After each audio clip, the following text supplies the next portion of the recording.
Que alegria estar aqui com os irmãos e poder ter pessoas que são apaixonadas pela palavra de Deus, né?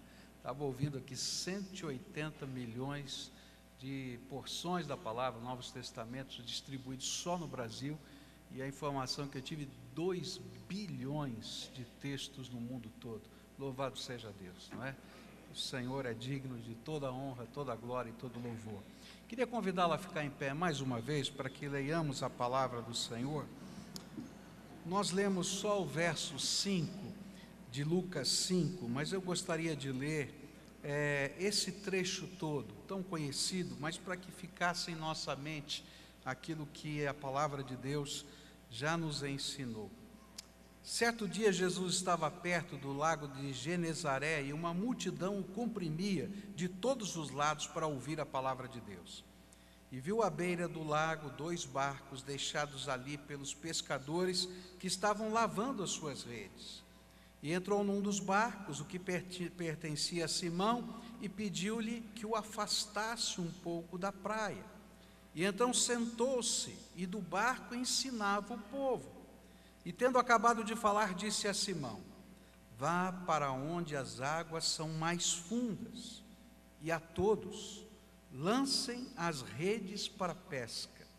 E Simão respondeu: mestre, esforçamo-nos a noite inteira e não pegamos nada. Mas porque és tu quem está dizendo isto, vou lançar as redes. E quando fizeram, pegaram tal quantidade de peixes que as redes começaram a rasgar-se. E então fizeram sinais a seus companheiros no outro barco para que viessem ajudá-los. E eles vieram e encheram ambos os barcos, ao ponto de começarem a afundar. E quando Simão Pedro viu isso, prostrou-se aos pés de Jesus e disse: afasta-te de mim, Senhor, porque sou um homem pecador.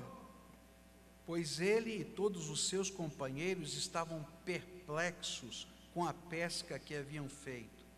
E como também Tiago e João, os filhos de Zebedeu, sócios de Simão. Jesus disse a Simão: não tenha medo, de agora em diante você será pescador de homens. E eles então arrastaram seus barcos para a praia, deixaram tudo e o seguiram. Querido Senhor, esse povo que aqui está, apaixonado pelo Senhor, apaixonado pela Tua palavra, apaixonado por ver a salvação no mundo inteiro.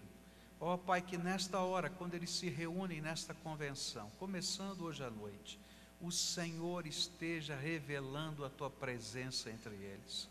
Que o Senhor fale a eles e a nós, de tal maneira, Senhor, que aquilo que o Senhor prometeu, que estaria conosco sempre que 2 ou 3 pessoas estivessem reunidas, seja, Senhor, perceptível, e nós possamos ver, sentir e ouvir que o Senhor está aqui entre nós. Toca o nosso coração, é aquilo que oramos em nome de Jesus. Amém e amém. Você pode sentar-se. É interessante a maneira como o Senhor fala conosco, né? Tem muitas maneiras diferentes de Deus falar, e vocês, como homens e mulheres de Deus, já devem ter percebido na vida inúmeras diferentes maneiras de falar.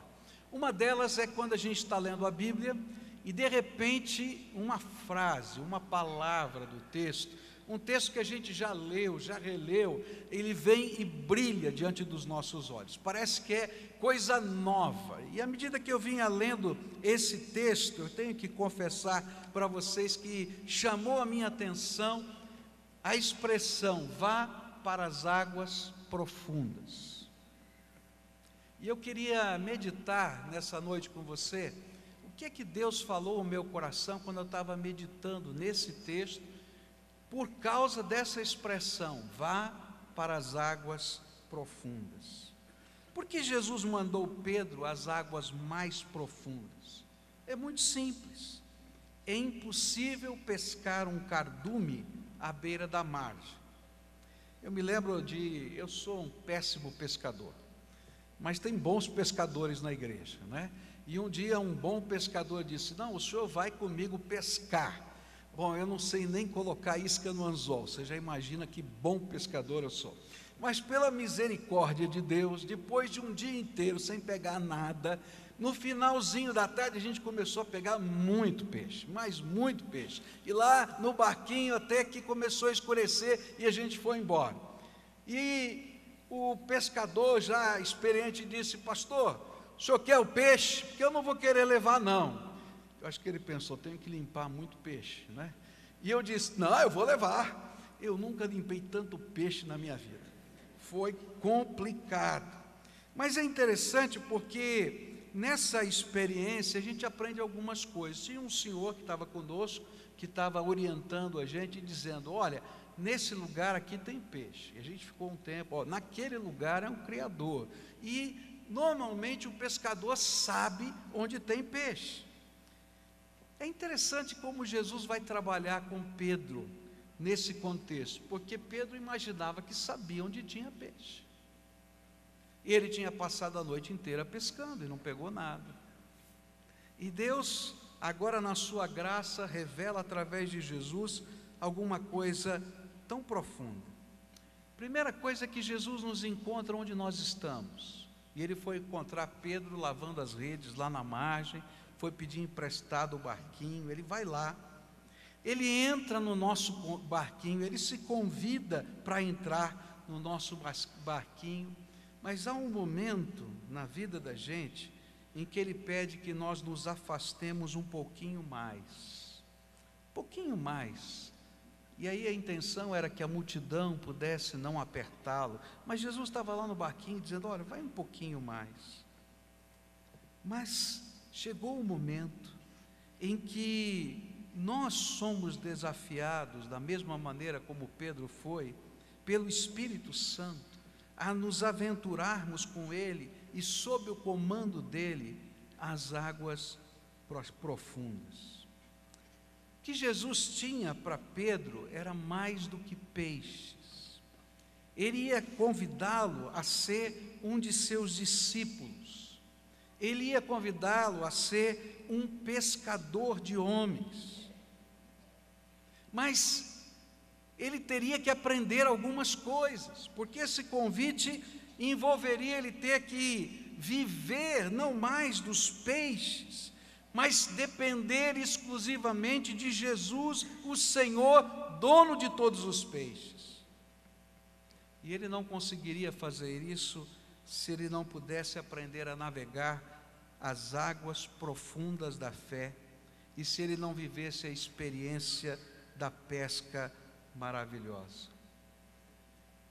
Os irmãos são pessoas que levam a palavra de Deus a muita gente. Jesus já entrou no barquinho faz tempo, e na experiência de vocês já disse, olha, vamos um pouquinho adiante, e Ele tem usado vocês para um pouquinho adiante proclamar a palavra.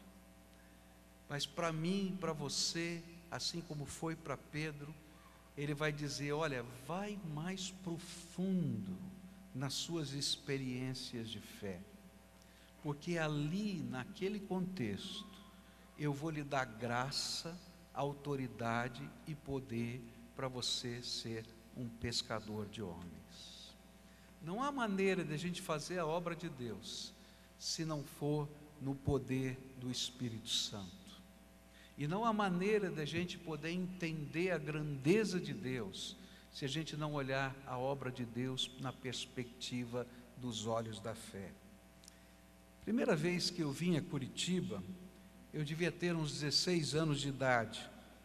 E com 16 anos de idade, nós tínhamos um grupo de evangelismo e saíamos visitando igrejas, fazendo escolas bíblicas de férias, trabalho com crianças e também pregando a palavra. Tinha alguns pastores que nos permitiam pregar a semana toda com 16 anos de idade. E aqui nessa cidade eu vivi uma experiência muito interessante nessas águas profundas de Deus. Nós estávamos fazendo uma colônia de férias, como chamam hoje, uma escola bíblica de férias, e tinha um orfanato próximo da igreja. E nós fomos lá e pedimos à diretora do orfanato se permitiria que as crianças estivessem conosco. E ela permitiu. E nós passávamos o dia ali naquela igreja, dormíamos ali, preparávamos o material. E numa tarde, começo de tarde, antes de começar, na verdade, pela manhã, enquanto nós estávamos trabalhando ali, aquela diretora foi lá e disse assim: será que vocês podem fazer uma visita para uma menina lá no nosso orfanato? Eu disse: podemos, mas por quê? Ela disse: ela está com febre e ela não vai poder vir aqui, e ela está insistindo que se vocês forem orar por ela, Jesus vai tirar a febre dela, ela vai poder vir aqui na igreja. E aí deu um frio na barriga. E agora, Senhor? E eu confesso que eu fiquei com medo. Mas como a menina tinha pedido uma visita, a gente foi. E fomos lá, conversamos com ela feliz com as coisas que tinha aprendido. Eu disse: por que você queria que nós estivéssemos aqui? Para vocês orarem, porque Jesus vai tirar minha febre e eu vou poder ir à igreja. Eu confesso que eu fiz uma oração ruinzinha, não sei se existe isso, mas eu fiz. Oração de descrente. Mas uma das coisas que a gente vai aprender quando a gente anda nas águas profundas da fé é que não é o homem que faz, não é o plano que faz, não é o dinheiro que faz, não é a estratégia que faz, é a graça de Deus que se revela na fraqueza da gente. E que alegria foi quando aquela menina chegou à tarde, não por causa da minha fé, mas porque o Todo-Poderoso se revela às pessoas.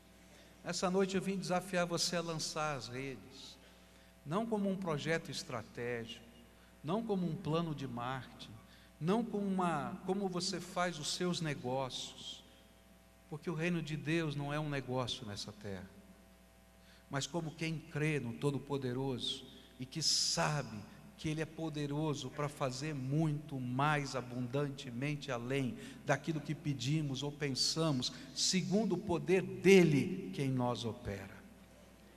E queridos, a palavra de Deus, que é essa semente tão poderosa, vai fazer o efeito, mas a mão do semeador vai chegar na hora certa, no lugar certo.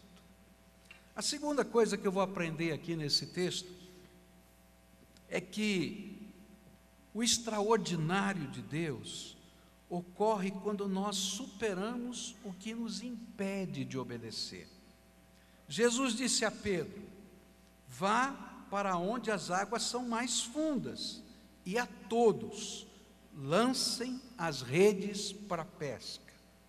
Quando Pedro ouviu, ele precisou vencer alguns obstáculos interiores. O primeiro obstáculo que ele teve que vencer foram as suas experiências passadas. Jesus, hoje não é dia de peixe, nós já gastamos uma noite inteira tentando pescar justamente nas águas profundas. Mas o que Pedro precisava entender é que havia uma grande diferença entre as suas experiências passadas e o momento singular que ele estava vivendo. A diferença era o convite de Jesus, a diferença era a presença de Jesus no barquinho, a diferença era que Jesus estava no comando do barco, a diferença era o propósito de Jesus, a diferença era que aquele era o tempo da graça na vida de Pedro. Se nós não formos capazes de perceber essas diferenças, perdemos a maior oportunidade das nossas vidas. Já pensou o que seria de Pedro se ele não obedecesse a Jesus? Certamente ele nunca seria o Pedro que conhecemos na história bíblica. E é tão fácil a gente confiar nas experiências passadas. Quantas vezes você já olhou para alguma coisa e você disse assim: não vai dar certo? Fala a verdade. Você imagina você como um empresário profissional liberal, se chegasse para você Moisés e dissesse assim: nós vamos para a terra prometida, e você é uma pessoa muito prática, certamente, dissesse qual é o trajeto, qual é o mapa, qual é a direção, e ele com muita alegria dissesse para você: nós vamos seguir a nuvem. Quer entrar nessa? Ou se Josué chamasse você e você fosse um dos generais, e você perguntasse qual é a estratégia para derrubar o muro da cidade de Jericó, nós vamos derrubar no grito. Quando a gente entra nas águas profundas, a gente vai descobrir que o extraordinário não acontece porque a gente sabe como fazer as coisas. O extraordinário acontece porque o Senhor está no controle. Mas a gente tem que vencer essa demanda da alma. É humano. Pedro teve que deixar de ser pescador para ouvir a voz de Deus, para ouvir a voz do Senhor Jesus. Ele teve que vencer a disposição interior dele. E esse foi o segundo obstáculo. Jesus, eu estou cansado, será que o senhor não sabe? Eu tentei pescar a noite toda. Talvez eu leve o senhor para pescar outro dia, não tem problema, mas hoje. E algumas vezes nós imaginamos que quem precisa de nós é o Senhor, e não que nós precisamos desesperadamente do Senhor. Eu acho que Pedro pensou: Jesus, vai ser um retrabalho, acabei de lavar as redes, e mesmo que eu pegue alguma coisinha, eu vou ter que lavá-las outra vez. Às vezes nós nos tornamos tremendamente inflexíveis, justamente porque imaginamos que temos todas as variáveis, que o nosso planejamento estratégico tem tudo pensado. Mas nós nos esquecemos que a graça é o imponderável de Deus, elevado à potência da sua infinitude. Ou seja, na dimensão da graça, é impossível imaginar todas as variáveis, porque Deus sempre vai nos surpreender. Por isso a gente vai ter que aprender a lançar as redes, se rendendo ao Senhor e entendendo que nunca é retrabalho e nem trabalho perdido fazer aquilo que Deus mandou fazer na hora em que Deus mandou fazer.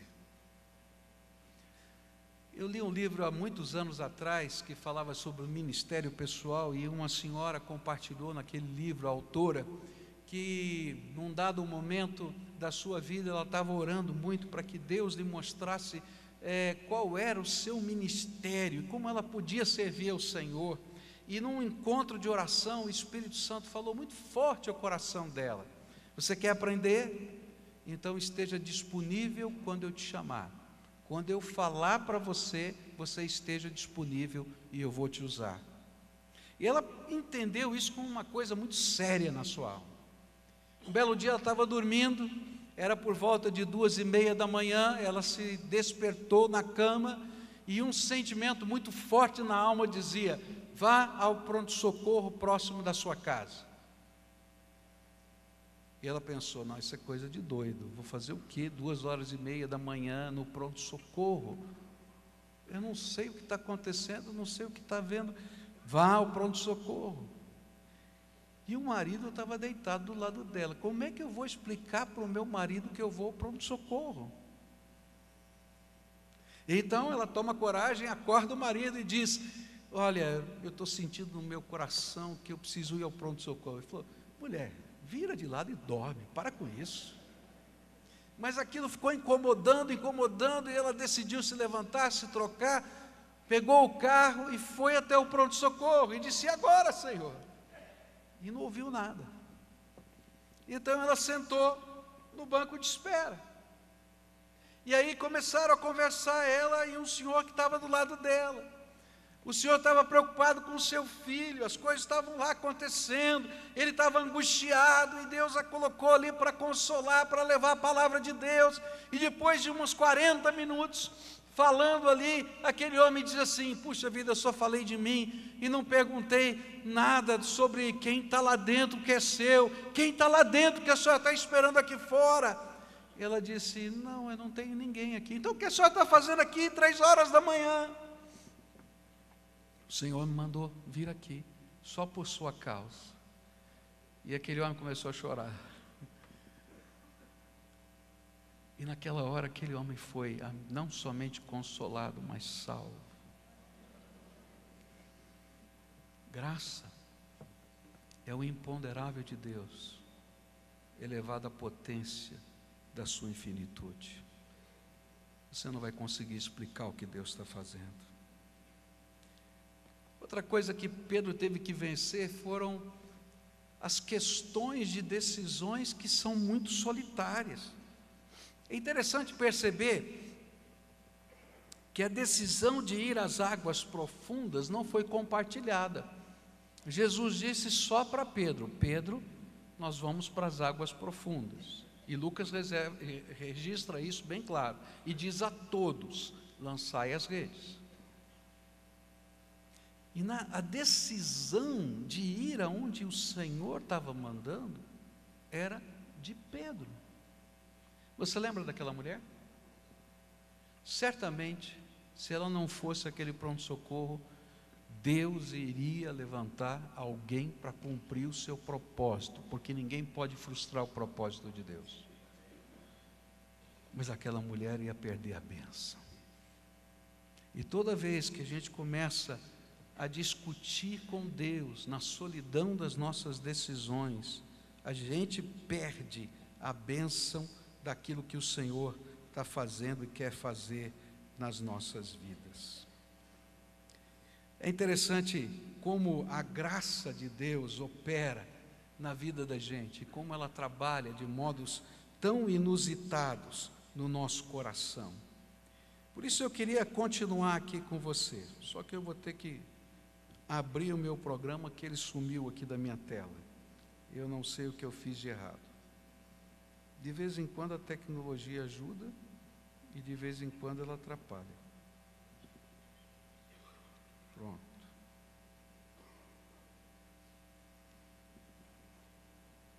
Há uma outra coisa que a gente vai aprender aqui nesse texto. As bênçãos da graça sobre nós abençoam aqueles que estão ao nosso redor. Versículos 6 e 7 vão dizer assim: quando o fizeram, pegaram tal quantidade de peixes que as redes começaram a rasgar-se. E então fizeram sinais aos seus companheiros no outro barco para que viessem ajudá-los. E eles vieram e encheram ambos os barcos ao ponto de começarem a afundar. É interessante que, apesar da decisão ser pessoal, Pedro decidiu ir às águas profundas, e por causa da ordem de Jesus, todos lançaram as redes.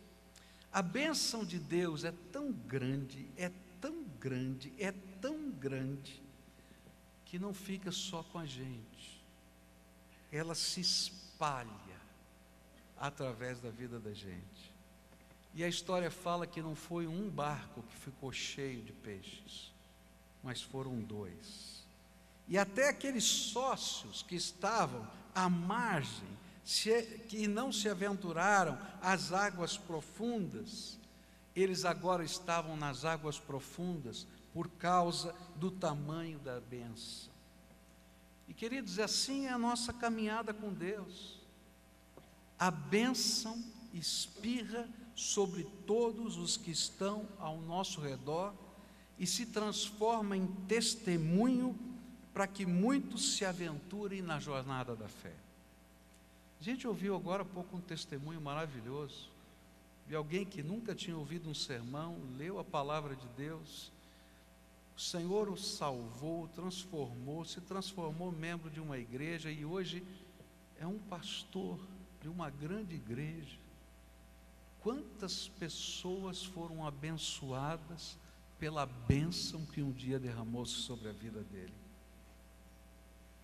Todos os companheiros de Pedro se tornaram discípulos e apóstolos do nosso Senhor. Tudo porque Pedro foi às águas profundas com Jesus.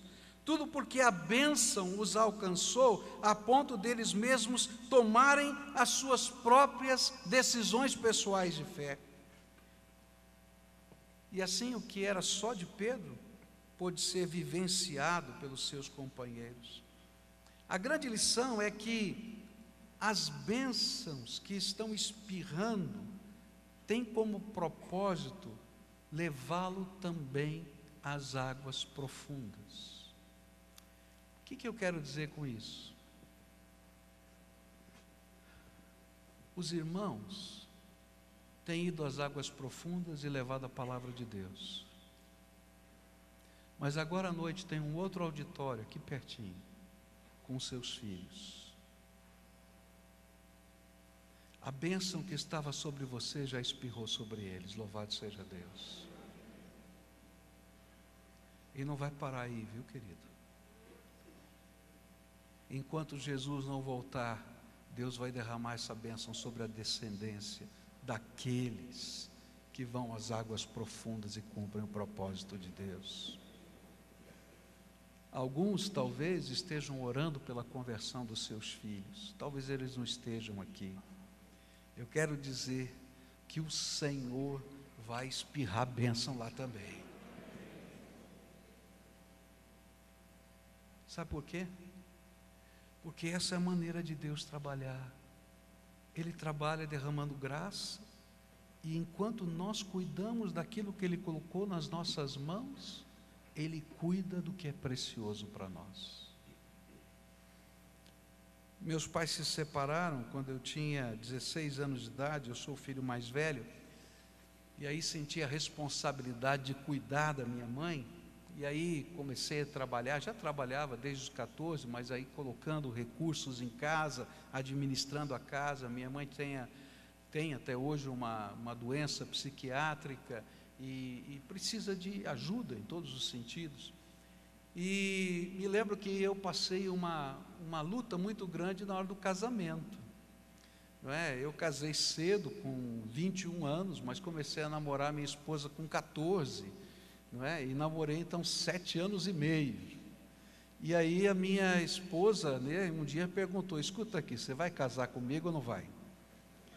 E eu disse para ela: olha, eu vou casar com você, mas agora você vê, a gente tem que ganhar dinheiro, a gente tem que fazer isso, a gente tem que fazer aquilo. Ela falou: não. Pegou cada uma das minhas perguntas, ou melhor, das minhas questões, e foi mostrando: não, dá, vamos fazer, dá. Afinal, você quer casar ou não quer casar?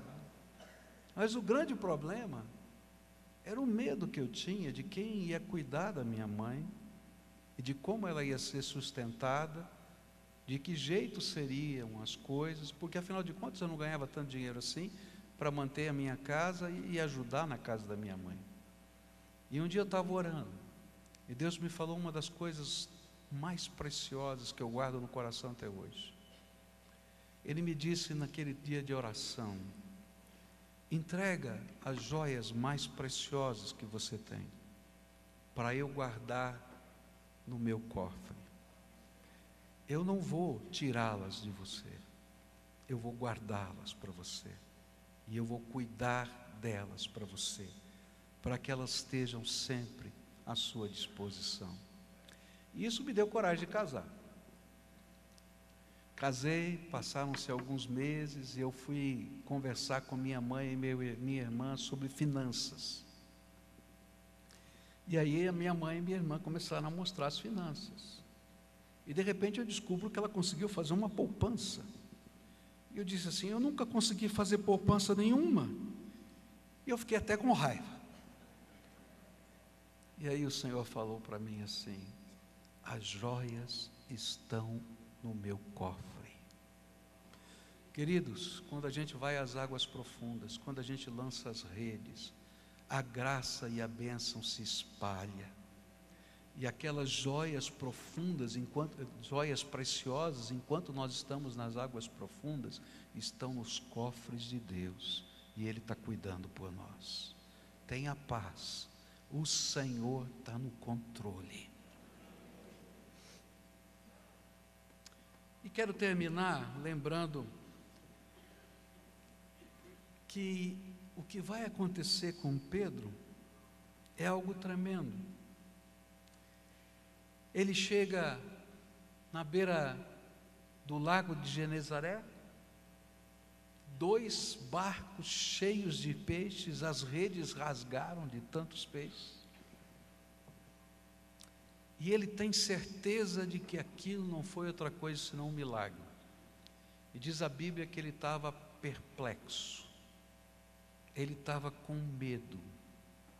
A palavra grega aqui diz que ele estava estupefato, quase temeroso daquilo que tinha acontecido. E a reação dele é essa: ele se ajoelha na beira da praia e diz: Jesus, vai embora daqui, porque eu sou pecador e o Senhor é santo, não sou digno que o Senhor fique aqui. E é interessante que Jesus fala para ele assim: não temas, não temas, porque de hoje em diante você não vai ser mais pescador de peixes, mas eu vou fazer de você pescador de homens. E é interessante porque quando a gente lê esse texto e fala das redes, os peixes pareciam ser o centro da história. Mas sabe o que acontece quando a gente tem a visão de Deus para a nossa vida? É que os peixes deixam de ser o centro da nossa história. E a Bíblia diz que a companhia de pescadores larga o barco, as redes e todos os peixes na beira da praia e seguem a Jesus. Você pode imaginar isso? Um pescador largar o barco, as redes e todos os peixes. O que eu quero deixar para vocês aqui é que a bênção de Deus não está num cardume de peixes. A bênção de Deus não está na placa que você vai colocar na frente da sua empresa. A bênção de Deus não está na aplicação financeira que você pode fazer. A bênção de Deus não está na escola boa que você vai poder dar para os seus filhos. A bênção de Deus não está... A bênção de Deus é ser convidado por Ele para ser servo dEle e cooperador aonde Ele mandar a gente. E enquanto a gente estiver fazendo a obra de Deus, Deus vai cuidar das nossas joias preciosas e vai inverter as nossas prioridades e vai nos dar uma visão diferente. Ah, pastor, o senhor não sabe o que a gente está passando nesse tempo de crise. Eu não sei mesmo, mas eu sei quem é o meu Deus. Eu conheço. Eu o vi trabalhando quando não tinha nada lá em casa. Eu o vi trabalhando quando eu tinha muito lá em casa. E continuo vendo trabalhando em cada sonho que parece uma loucura, quando esse está focado na obra de Deus e no projeto de Deus para a minha vida. Por isso eu queria desafiar você a lançar as redes nas águas profundas da fé e andar com Ele no centro da vontade dEle e abrir mão às vezes daquilo que você sabe ou acha que sabe, daquilo que você pode ou acha que pode, e depender de algo sobrenatural dEle. O que vocês fazem, que nasceu no coração de pessoas há muitos anos atrás, não é obra de um planejamento estratégico. Eu duvido que aqueles primeiros que sonharam com a distribuição da Bíblia tivessem um plano detalhado e um mapa definido de todos os projetos.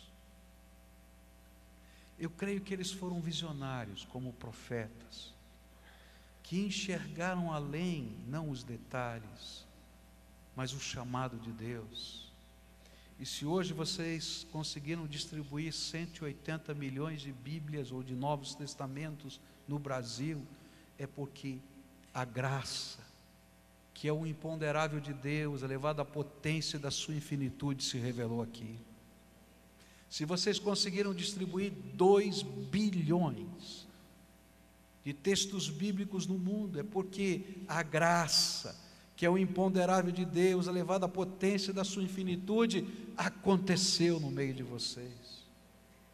Como tem acontecido em tantas outras missões de fé, entre homens e mulheres que entenderam que o Senhor os chamou primeiro às águas profundas, para depois lançar as suas redes. Que Deus nos dê graça, sabedoria e alegria de abrir mão dos barcos, das redes e até dos peixes, para cumprir o propósito de Deus. Amém.